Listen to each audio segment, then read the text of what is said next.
Usa ka pagtuo, usa ka tingog, usa ka katawhan.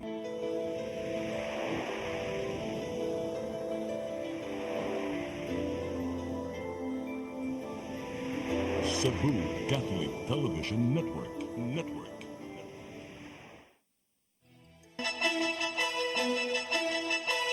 Uluhan sa mga balita sa Sari 47. Kung dila kay nang putol. Nganong maputol man ang imong dila. Dili to manghilabot akong mangod. Giunsa man nimo siya? Ani ko. Walay pasaylo. Mo niya, mo sa mo papatay sa mga mo de. Kita kay dila. Duha ka mga responsable sa kamatayon sa Dalagita, kinsang gilabay ang lawas niya sa SRP, nadakpan. Kapulisan, mihulagway nga nasulbad na ang kaso. Mga dagkong kalihukan sa kapistahan sa Beren sa Legra sa Lapu-Lapu, nagmalinawon.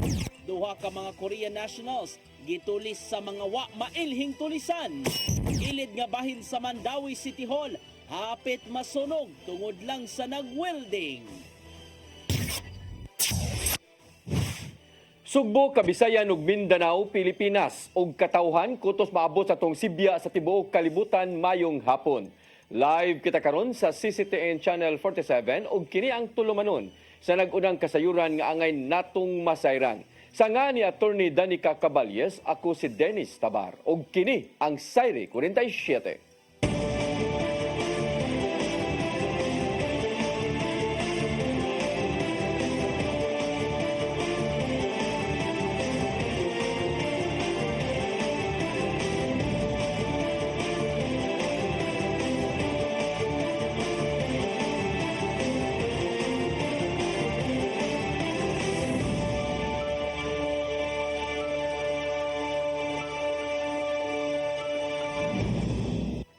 Ug karon sa kumpletong detalye sa atong mga balita, kamatayon sa dalaga nga gilabay sa baybayon sa South Road Properties sa dakbayan sa Sugbo, gihulagway sa kapulisan nga nasulbad na.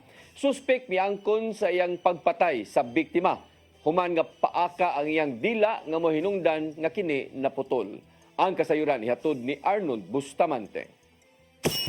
Manampusong nga nadakpan sa Mambaring Police Station sa pagpangulo sa hipinining nga si Police Major Efren de la Cruz Diaz uban sa San Remigio Police Station ang prime suspect sa kamatayon sa 22 anyos nga dalaga nga sinika Denisa Lagria nga taga sitio Silota, Puro Kalabihan, Barangay Yati, Lungsod sa Liloan. Sinika Denise napalga na lang nga wala na kinabuhi sa baybayon sa South Road Property alas 6 Martes sa buntag. Ang nadakpan gilang si Godofredo Kiluan Brufal nga taga Barangay Sab-a, Lungsod sa San Remigio, Probinsya Sugbo. Nakuha sa mga pulis ang cellphone ug ang charger sa biktima. Lagip na ang usa ka kalibre 38 nga dunay duha ka mga bala. Mato ni Police Major Efren Diaz nga human nila unang nadakpan si Jason Kulyamat, membro sa Diyos Amahan nga grupo nga may tag-iya sa sakyanan gigamit sa paglabay sa patayng lawas sa biktima. Mitug-an kini kung kinsa aga namasada sa ihaga multicam sa dihang nahitabo ang krimen nga mao ang ihang uyuan nga si Brufal nga taga San Remigio. Gibutang ni Kulyamat nga sa dihaga mibanos siya sa pagpamasada natingala siya nganong daghan og dugo ang sakyanan og giya dayon kini nga gitsatan ang ihang uyuan apan giingnan na lang matod pa siya niini nga gitulis kini og giputol ang iyang dila sa subang dako sa dakbayan sa Mandawi. Yang gihatag ang tarang impormasyon kung asa nagpuyo ang iyang uyuan o kung sa usab ang background niini tungod kay inosente siya sa hitabo. Si Godofredo Kiluan Brufal. Kung saan mo, sir? Kiluan. Sir, kung saan ang istorya mo nagbawaan, sir? Ako na ibawang sa kumang ulit sa ni ulit ko yung antay pulis. Kung sa orasa ni Uli? Uli gahapon. Kung sa orasa gapon? Sa ta kumang mo. Ako nabasahan mo dito na po. Ito, ang istorya niya kay gitulis daw. Tulis. Kunya, Ako ginan manong ditulis sa may nungdan. Diri ko sa makro. Muna inaman sa cellphone makita na. Diri ko sa makro ditulis. Kaya kumano magpadang ko ang siya. Kaningala ni manong kumpiyansa man siya nga lingaw na lugar. Muna katuo maguguma tinuod ba gitulis gyud. Ikaw mo rin ang gitubatan mo kung wala ko matay ko kumpiyansa. pero unsa sir, nakita nung daghang kag lama as dugo gyud ha. Diri na ka nakita ang lamang ang ganito. Sa likod ug diya sa tubangan. So mo na wala na sa muna ibong anong nagkadugo kay ang gingong tulis. Ako man kaya gisulti man niya kay kanaka buntag gina. Buntag siya gina magitulis mo siya. Pero kung sa astorya ako sa bibig, Kung na ako kay siya tanang kay siya man ispilo nga kuha mo sa ginan. Asa man digi ko? Gani sa gasolinahan sa Liluan. Dito na gibilin. Oh, anak mo ni may butang na ako, yari mo kumatog. ano rin ko man to, bayad ako 50 na parking ako, anak ko, tubig. Wa pa ninyo na istorya yung uyuan, Wala, yun. mabuko istorya. Kaya karoon po mo ko nabalik. Nakigalayon sa San Remigio Police Station aron magiyahan sila sa dapit nga gibutyag ni Kulyamat. Pagka alas 2 ang takna sa Kidlaon, ilang nabtan si Brufal siyang balay sa Barangay Sapa, apan misuway pa kini sa pag-ikyas sa dihang nakabantay nga doon mga pulis nga nangita kaniya, apan nadagpan din kini.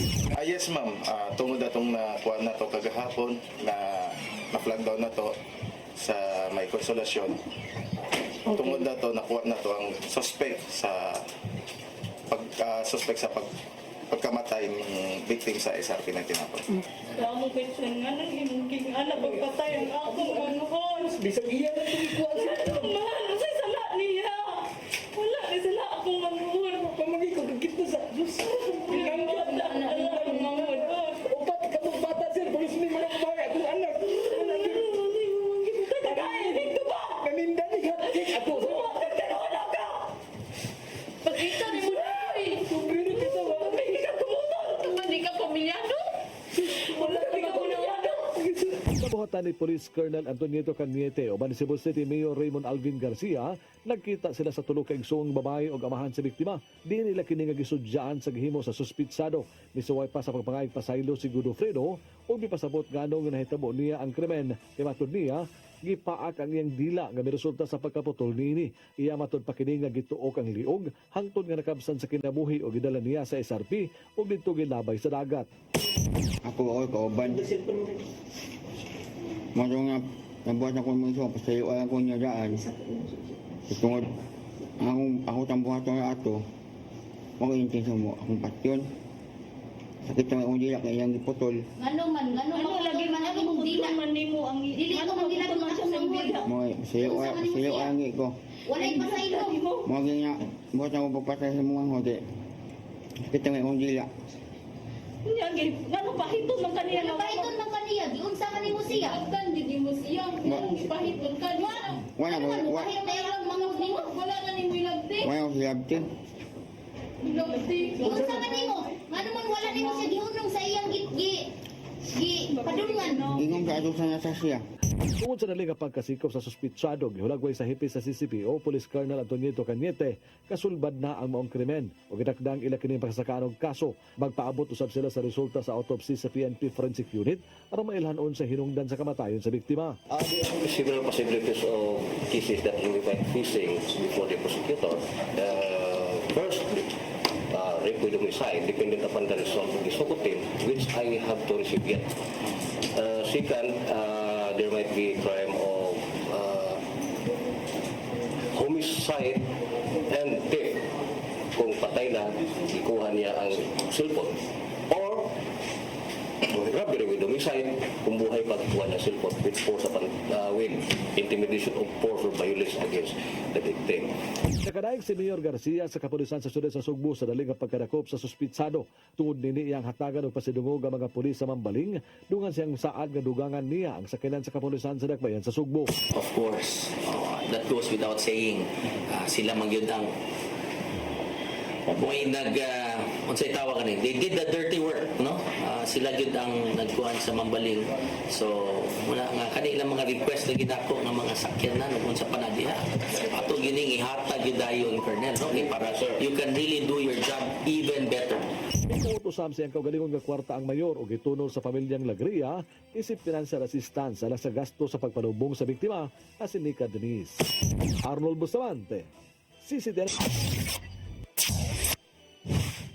Department of Labor and Employment di mipagawas o stoppage order ngadto sa planta sa simento dito sa lungsod sa San Fernando. Subay kini sa nagpadayong investigasyon sa kamatayon sa duha ka mga empleyado karong simanaha. Ang kasayuran ihatod ni Gian Navarro. Mipagawas ang Department of Labor and Employment 7 og stoppage order ngadto sa planta sa Taiheo Cement Philippines Incorporated sa lungsod sa San Fernando. Subay kini sa nagpadayong investigasyon sa kamatayon sa mga contract workers nga silang Sholin Sabayton ug Jonel Barweda nitong Lunes. May numdumang natagakan sila sa storage portion sa semento samtang nanghinlo gamit ang vacuum. Ning simanaha, gipa-deploy sa Dole 7 ang ilang mga sakop ngadto sa mong cement company. Sumapa ni Regional Director Lilia Estiliore nga gipahunong lang ang pagpatrabaho sa dapit di inamatay ang duha ug dili ang entero planta.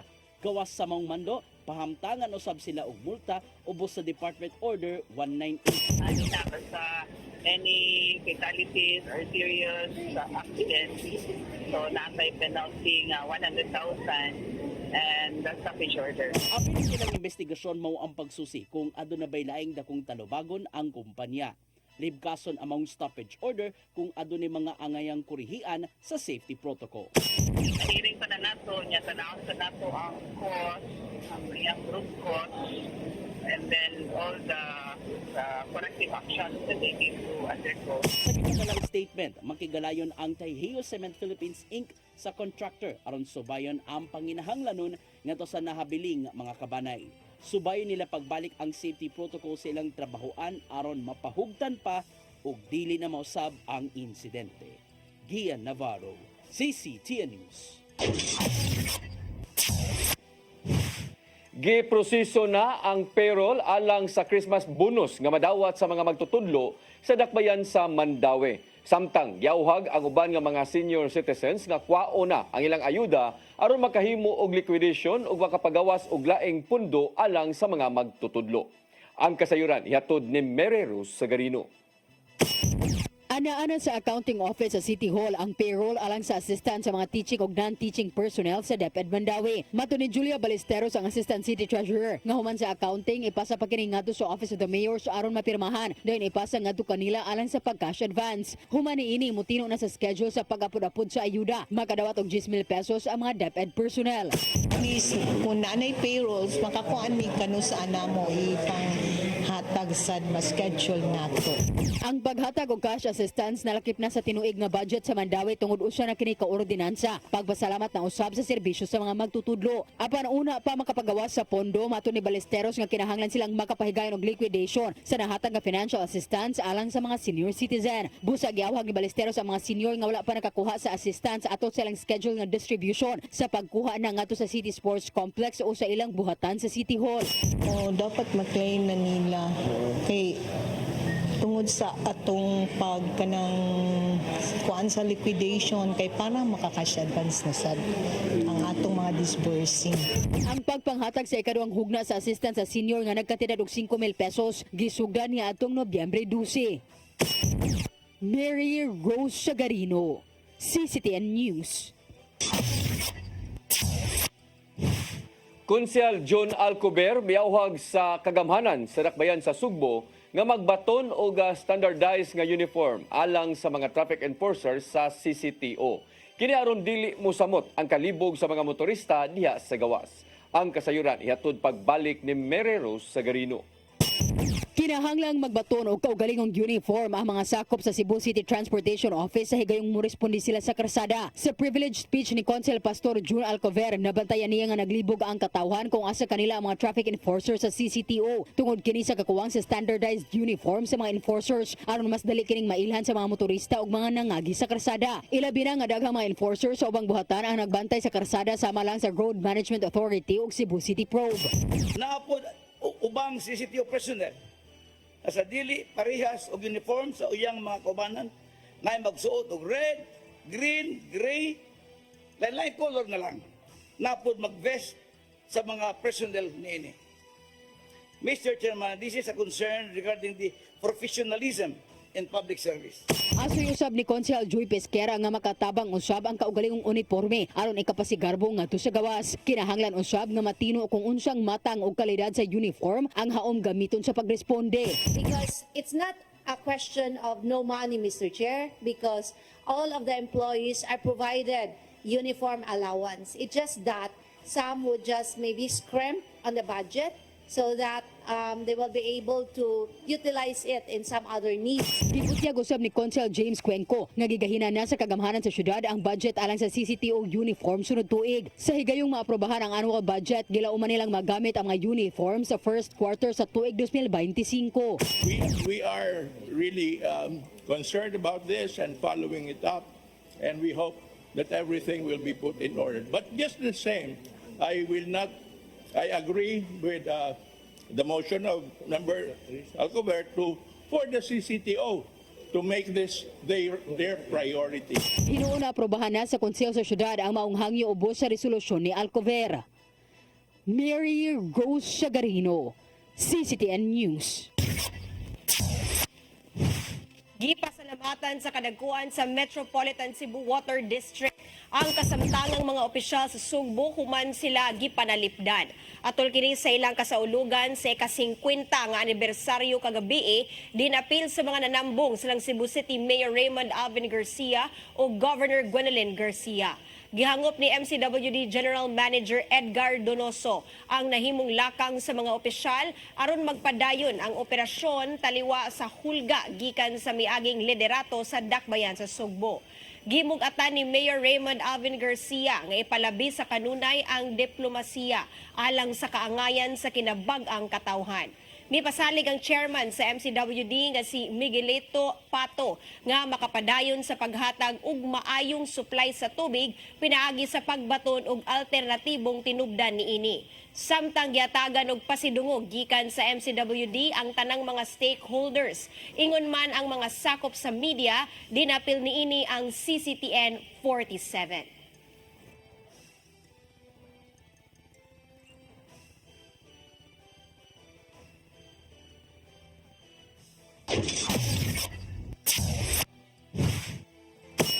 Musunod, mga dagkong kalihukan sa kapistahan sa Birhen sa Regla, nagmalinawon. Kanauguman pa mga balita sa pagbalik sa Sairi 47.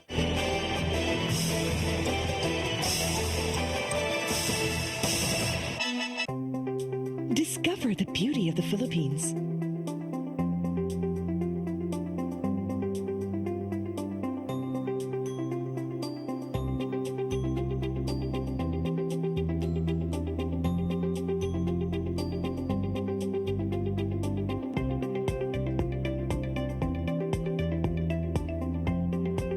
With Philippine Airlines, the country's flag carrier.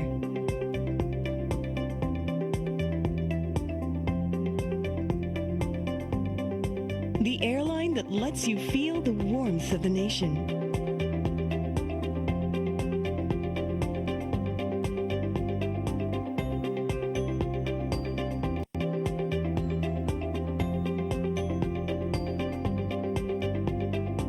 Mabuhay.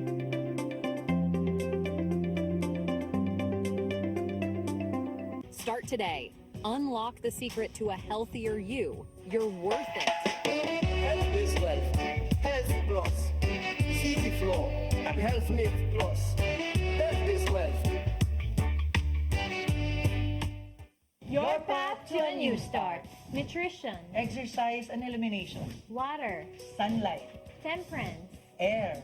rest and recreation. And most of all, Trust in God. Learn from our doctors.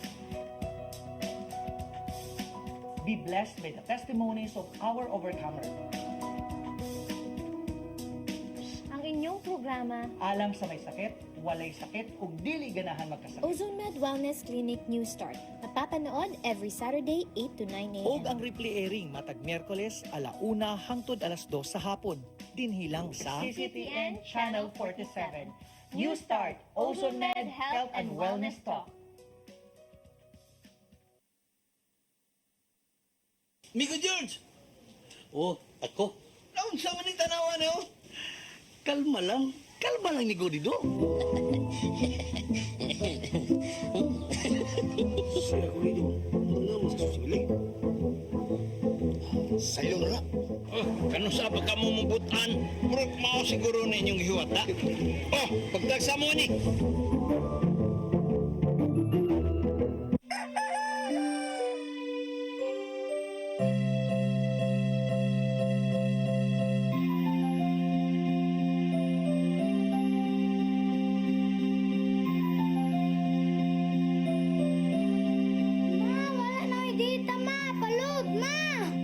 Sorry ma'am, na-late ko. Nagita pa mong gusto para internet sa kong anak ma'am. Ay, wala na yung problema. Mag-sinisibo. Sinisibo, sinisibo. For your internet connection.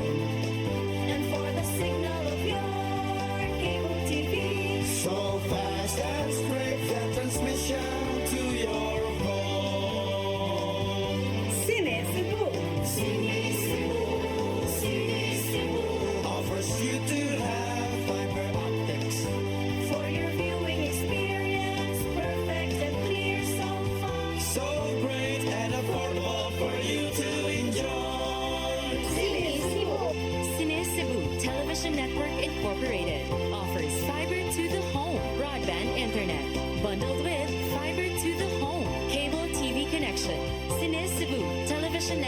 Incorporated, with its operation in Metro Cebu and the whole province of Cebu soon. And affordable for you to enjoy.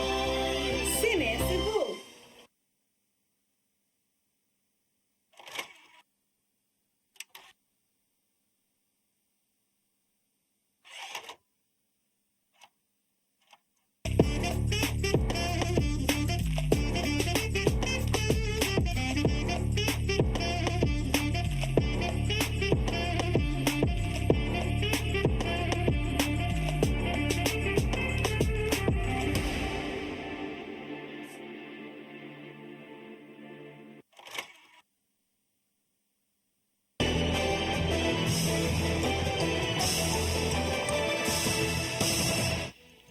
Balik sa atong mga balita, gihulagway sa kapulisan sa Lapu-Lapu nga nagmalinaon ang solemn procession ato sa bispera sa kapistahan sa Birhen sa Regla.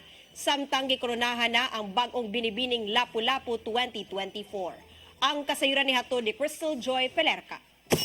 Gihulagway ni Police Lieutenant Colonel Christian Torres, ang spokesperson sa Lapu-Lapu City Police Office, nga nagmalinawon ang gipahigayong solemn procession kagahapong adlaw atol sa bispera sa kapistahan sa Birhen sa Regla. Matod niyang wala sila'y nadawat nga mga report sa nagkadayang mga krimen atol og paghuman sa maong relihiyosong kalihukan. Dili mo menos 50 ka mga pulis ang gipakatap sa LCPO aron mobantay sa seguridad sa procession. Dugang pa ni Lieutenant Colonel Torres nga paghuman na sa alas 2:30 nga misa ni sugod pagdasok ang mga tao ug gibanabanang moabot sa 3,000 ngadto sa 4,000 ka mga deboto ang nikuyog sa procession. Kung itandi sa nilabay nga mga katuigan, nakita ni Lieutenant Colonel Torres nga mas minos ang mga nidagsa karong tuiga. Mas daghan dito mga nihagi kasi mga hatol mga weekends mo ginang expected ng daghan pero karon may weekdays man yung kasagaran mo daghan ang mga tao rin sa puna-puna igo lagi managkot then mamista like class kung maato siya o weekends kana since buntag pa lang daghan na itong tao. Samtang nagmalampuson usab ang gipahigayong binibining Lapu-Lapu 2024 Grand Coronation Night kagahapong adlaw. Kung diin 21 ka mga kandidata ang nisalmot ug nag-indigay alang sa corona. Ang kandidata sa Barangay Luok nga si Abby Cañete mo'y nakaangkon sa titulong Binibining Lapu-Lapu 2024. Samtang si Emeline Antoinette Salan sa Barangay San Vicente mo'y nahimong first runner-up. Second runner-up si Shin May Entrampa sa Barangay Basak. Third runner-up si Shaira Dean Castro sa Barangay Bangkal ug fourth runner-up si Abigail Celes sa Barangay Tungasan. Ug karong gabi tungod kay lauman ang pagdasok sa mga tao sa Hoops Dome tungod sa usa ka sikat nga banda nga mo perform, full force na usab ang kapulisan sa pagbantay sa seguridad. Crystal Joy Pelerca, CCTN News. Ani sa Office of the Vice President bag-atubang og kaso kung mamagahi igyapon sa pagtambong sa hearing sa Kongreso. Wala usab mihatag og panahom si Vice Presidente Sara Duterte bahin sa kontrobersyal nga si Mary Grace Piatos. Ang kasayuran ni hatod ni Gian Navarro. Gipahimangnuan sa Kongreso ang upat ka mga opisyal sa Office of the Vice President nga magatubang og kasong kriminal ug administratiba kung magmagahi pagyapon sila. May tabo kini kung di sila motambong sa gipatawag nilang hearing bisan og kapila ng gipadad-an og imbitasyon. Apil na ang sabpina. Dili magduha-duha si Manila Representative Joel Chua, chairperson sa House Committee on Good Government and Public Accountability, sa pagtinuod siyang hulga batok sa upat. Daan ang gipahamtangan og contempt silang Lemuel Ortonio, Gina Acosta, Magtiayong Sunshine ug Edward Fajarda human wala gyud sukad nagpakita sa hearing sa House Committee. Kini aron sa taon unta ang mga gipanggamit nga pundo sa buhatan ni Vice President Sara Duterte ug sa panahong anaa pa sa Department of Education. Sumapa ni Chua nga kinahanglan gyud silang mutambong ubos sa kasamtangang balaod. Hilabihang kahasol ang natagamtaman nilang Chua og nabantayan ni Kabataan Party List Representative Raul Manuel nga giilad ra sila sa mga kawani sa OVP. Atol usab sa hearing kagahapon nitambong si Zuleika Lopez, ang Chief of Staff ni Duterte, apan wa siya nakasabot nganong wa ni sanong ang upat ka mga sakop. Samtang gihimug-atan sa Vice Presidente nga wala siya kakita sa kontrobersyal nga acknowledgement receipt din ginganlan og Mary Grace Piatos. Wala una siya mihatag og dugang komento bahin sa tanyag sa mga kongresista nga 1 million pesos ngadto sa makatudlo sa giingong namirma sa mga questionable resibo. Wala usab siya masayod giunsa ang proseso sa paghatag sa kopya sa mga resibo nga gitunol sa Commission on Audit ngadto na sa Kongreso. Ilabi na nga nagagikan sa COA report among mga resibo nga nagpamatuod sa pagdawat o paggamit sa confidential funds. Gian Navarro, CCTN News. Local government units gitahasan sa usa ka ahensya sa gobyerno nga moabag sa kampanya batok sa pagtumaw sa mga local communist groups. Kini aron usab malungtaron pa ang kalinaw sa palibot. Ang kasayuran ihatod pagbalik ni Gian Navarro. Usa sa mga gisiguro sa Office of the Presidential Advisor on Peace, Reconciliation and Unity kun OPAPRO mao ang pagpalungtad pa sa kalinaw sa komunidad. Ubo sa kasamtangang lagda, gipatuman nila ang localized peace engagement. Tungod dinhi gitahasan sa OPAPRO ang mga local government units sa pag-abag sa ilang kampanya aron kalikayan ang pagtumaw sa local communist groups. Kinahanglan panguluhan sa LGU ang ilang peace campaign pinagi sa pagpatuman sa ilang mga programa. Apil na nini ang peace centers nga may musubay sa mga lugar nga posibleng gitapukan sa naisgutang mga grupo. Sumapa sa usa sa ilang mga sakop nga si retired Major General Glenn Pahe nga kung magpabilin man ang kagubot tali sa militar o communist groups, hayan maapektuhan usab ang kahimtang sa katilingban.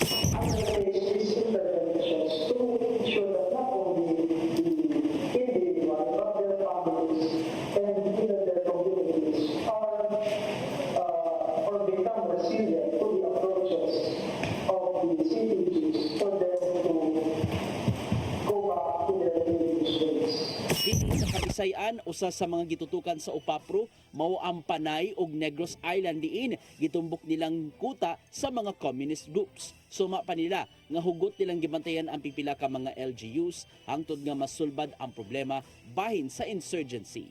Dili kay nasab sa mong ahensya ang pagpalabi pa sa militar nga paagi aron sa pagsulbad sa insurgency diin adunay maamong nga ubang kinabuhi. The Negros Island now is on its way to be declared as a sustainable peace area, totally recovered and sustainable and peace. And ang ating mga marami na pong mga members of high-ranking members of the CPP and PNDF that have been captured by our AFP. Lipay gayon ng OPAPRO o ang Presidential Communications Office o Media Orientation bahin sa mga paagi sa kagamhanan aron pagsulbad sa mga kagubot sulod sa dapit. Tungod nini, gihangyo ni Mayor Raymond Alvin Garcia ang mga sakop sa media nga ipalabi sa kanunay ang diplomasya aron masulbad pa ang bisan unsang kagubot. When used responsibly, the media can serve as a bridge, connecting communities and providing transparent information that empowers citizens to engage in peaceful resolution of conflicts. Ian Navarro, CCTN News. Gihangyo sa mga residente sa Dakbayan sa Sugbo si Mayor Raymond Alvin Garcia nga patuman ng Deed of the Nation sa mga luna ubos sa Ordinance 93-1. Ato sa executive session sa Konseho, gibutiag ni 93-1 Movement President Emily Malto nga halos wala gipalig-on ang pagpatuman sa maong land swap deal pagkalabay sa unom ka tuig. Niadtong 2018 nagpirmahanay silang kanhi Mayor Thomas Osmeña ug kanhi Governor Junjun Davide ug kasabutan bahin sa maong Deed of Donation and Acceptance. Samtang gilauman ni Malto nga mabalhin sa Dakbayan sa Sugbo ang tanang tax declarations din gamit ang pangalan sa Cebu Provincial Government. Gikabalakan usab sa 93-1 movement nga mutumaw lang ang issue sa maong luna matag eleksyon. Giangkon ni Malto nga maglisod sila sa pagtuman sa Housing Loan Agreement sa Pag-ibig Fund nga mao'y gitanyag karon sa Cebu Provincial Government.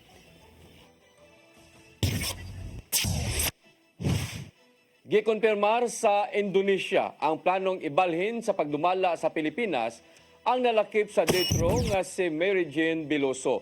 Pinasubay kini sa gipatuman nga transfer of prisoners policy sa nasod sa Indonesia. Ubos niini gitugutan ang mga makapasar nga langyaw nga mga binilanggo nga ipadayon sa ilang nasod ang ilang nga sentensya. Suma pa sa Indonesian nga human rights nga gidawat sa Pilipinas ang kondisyon alang sa pagpauli ni Veloso sa nasod. Una nga nahukman og silot kamatayon si Veloso niadtong 2010 tungod sa pagda o ginadili nga drugas. Gilauman hinoon sa Department of Foreign Affairs nga makabalik sa nasod si Veloso karong Pasko.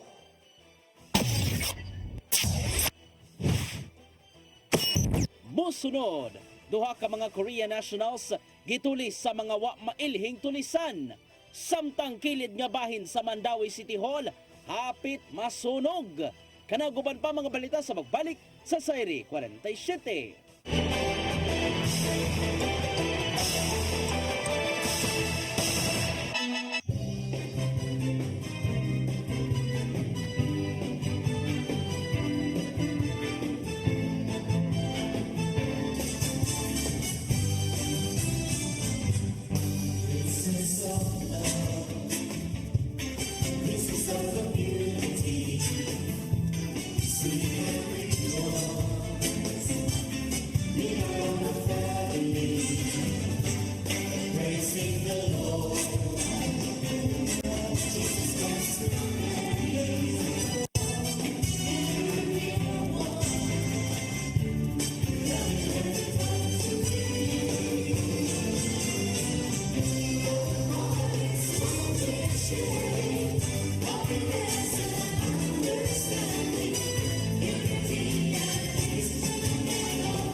Your path to a new start. Nutrition, Exercise and elimination. water, Sunlight. temperance, Air. rest and recreation. And most of all, Trust in God. Learn from our doctors. Be blessed by the testimonies of our overcomers. Ang inyong programa, Alang sa may sakit, walay sakit, ug dili ganahan magkasakit. Ozone Med Wellness Clinic News Start. Napapanood every Saturday 8 to 9 a.m. Og ang replay airing matag Miyerkules 1:00 hangtod 2:00 sa hapon. Dinhilang sa CCTN Channel 47. New Start, Ozone Med Health and Wellness Talk. Uksa! Ang sama kang tambulakan, kalit na abot. Nalanti ka ron. Gitara ko nga gamay, gamay kaayo. Gitara ko nga dako, gamay kaayo. Dailing! Sa man ang utangan niya na ang nasi mong luyo dito. Upamanggoy siya, na ikatubang ni mo dailing kay. Tarong mo? Nganong imam kong iapel na yung dailing ha? Huwag man ko'y labot. Kini panil nga! Kini!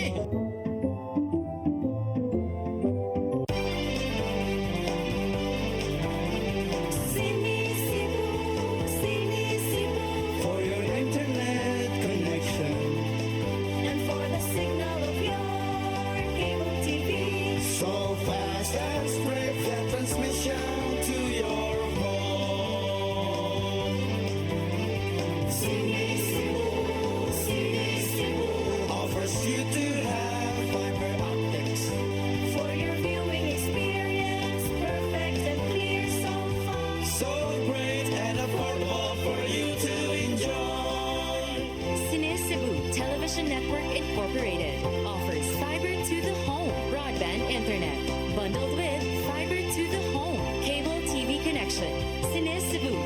Connection Network Incorporated, with its operation in Metro Cebu and the whole province of Cebu soon.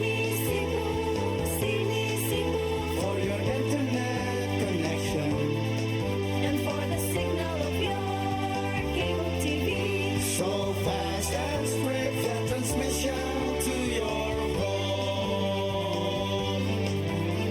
Sydney Cebu offers you to have fiber optics. For your viewing experience, perfect and clear so far. So great and affordable for you to enjoy.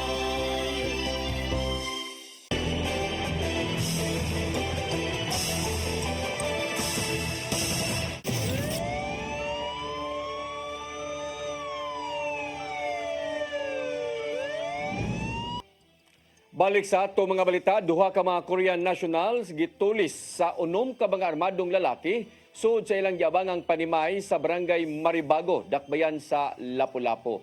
Dulaan sa tunga sa milyon ka pesos ang nada sa wa pa mailhing mga tulisan. Ang kasayuran ihatod ni Cristel Joy Filerca. Duha ka mga lalaking Korean nationals ang giingong gitulis sa wala pa mailhing unom ka mga armadong lalaki sulod sa giabangan nilang balay sa usa ka subdivision sa barangay Maribago, dakbayan sa Lapu-Lapu niadtong Domingo, Nobyembre 17 sa kadlawon. Kuyog sa mga langyaw ang usa ka Pinay nga hinigugma sa usa ka Koreanong biktima ug ang van driver nga taga-lungsod sa Konsolasyon. Ang mga biktima ni butyag ngadto sa kapulisan nga nahitabo ang krimen alas 4:30 sa kadlawon. Gikan sila sa usa ka bar sa dakbayan sa Mandaue ug sa maong taknaa mao pay pag-abot nila sa ilang giabangang panimay. Sa pagnaog nila sa van, dali silang gitiunan og armas sa unom ka mga lalaki.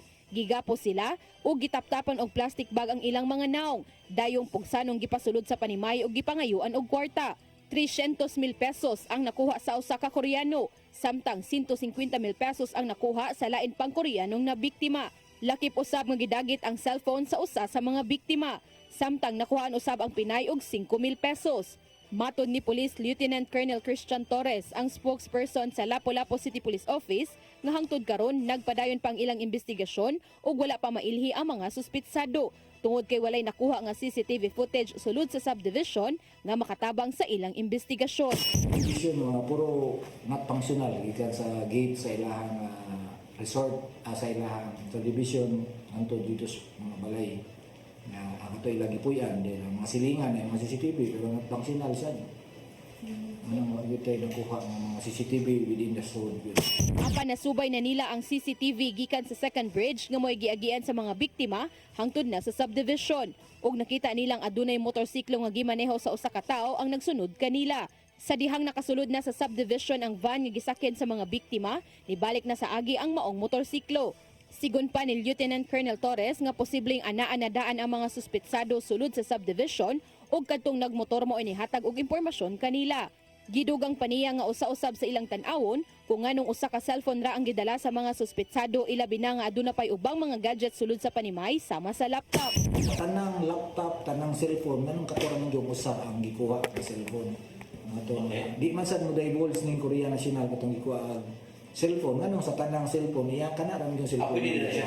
Wala usab nakita sa kapulisan nga adunay getaway vehicle ang mga suspitsado. Wala usab nila nasuta ang exit point sa mga armadong lalaki o posibleng adto kini niagi sa mga buslot nga mga koral sa likod nga bahin sa subdivision. Cristel Joy Filerca, CCTN News. Lalaki nga giingong adunay transaksyong may labot ang ilegal nga drogas gipusil patay sa barangay Kinsangan, syudad sa Sugbo. Yano lang ang misakay sa e-bike ang gunman human sa maong krimen. Ang kasayuran ni hatod ni Arnold Bustamante.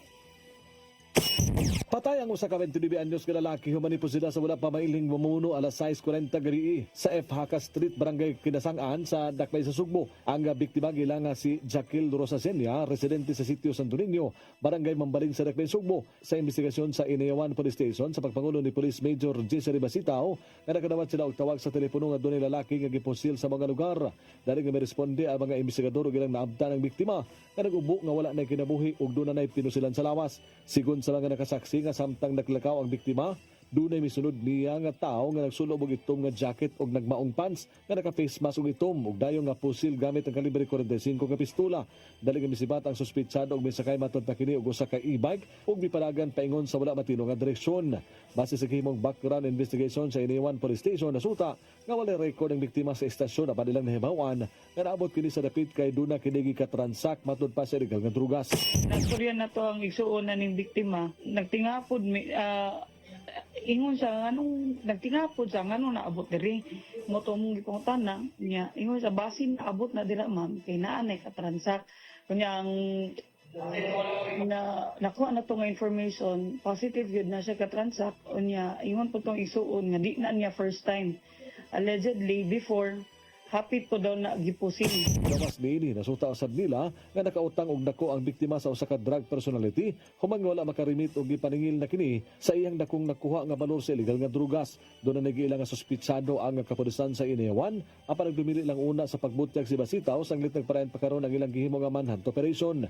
Dili lang kini ang unang higayon nga gipusil ang biktima sanglit gisuwayan na sabni sa pagpatay dito sa barangay Mambaling nga tungod ani nakahukom ang pamilya nga pasibaton sa probinsya sa Sugbo. Arnold Bustamante, CCTV News. Hapit masunog ang kilid sa Mandawi City Hall human midakop ang spark sa welding sa mga pintal kagahapon. Wala hinuoy na angol atol sa mao nga hitabo. Ang kasayuran ihatod ni Mary Rose Sagarino. Alas 4 sa hapon kagahapon ni ulbo ang kayo kilid sa tuong bahin sa Mandawi City Hall. Gingong hinungdan ang gitrabaho nga Christmas decoration sa Mandawi human midakop ang spark sa welding sa mga pintal na himutang sa ubos nga bahin. Ang welding nga gitrabaho alang sa frame nga bitayan sa dakong ribbon nga lakip sa Christmas display. Ganun mo mo may kabantay nga naday gibutang pintal diri sa ubos. Pagtrabaho mis pabaw na may gitaod nga bracket welding dito niya. Nabantayan na namo diri nagnaganay ng mga tao nasunog na dayong ubos kay sa pirmero lang pagsaka wa gina-declare na siya. Wa na siya pintar nga gibutang sa ubos. Nang hipos ng mga pintor diri gibutang nila. Tungod damo. Hinuon dali ra nga napaong ang kayo sa Mandawi City Disaster Risk Reduction Management Office. Wala ray naangol sa insidente apan nakaangkon og kadaot ang PVC pipe nga nahimutang sa ubos. Matud ni Engineer Marivec Cabegas ang pangu sa City Engineering Office nga gipahimangnuan na ang mga personnel nga kanunay mutuman sa instruksyon og magbinantayon sa mga posibleng makamugna og sunog. Gikatak daw usab ipaubos sila sa refresher seminar kabahin sa fire safety. Partly nagi kanang negligence sa atong workers pero sila sad mismo wasad sila nag-expect no kay wa man sa magdahom nga mo weld just ibabaw nga ang painting materials just obos. Ang pagtrabaho sa Christmas Village inspired theme sa Mandawi gisugdan niadtong Hulyo ug anaa na sa 90% nga kompleto. Ang Christmas lighting ipahigayon sa Disyembre 2. Mary Rose Sagarino, CCTN News. Mao kantong naglangkob sa atong mga balita sa Sayre 47, ako si Dennis Taba. Sa atong Christmas countdown, 34 kaadlaw na lang sa dili pa ang Pasko. Ako si Danica Caballes, sangtod ugma sa inyong paboritong tulumanon. Sayre 47.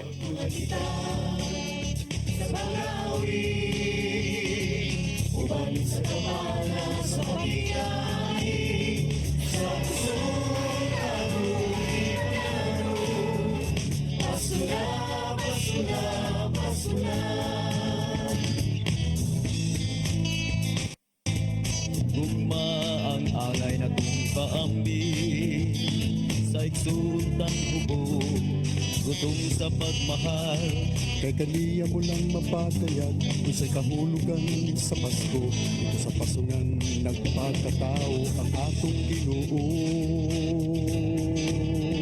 Pasuna, pasuna, pasuna ang tulang kita sa Mandawi.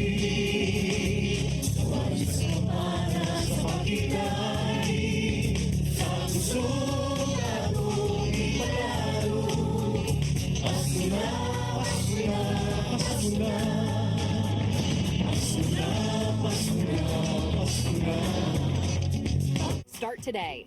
Unlock the secret to a healthier you. You're worth it. This 12.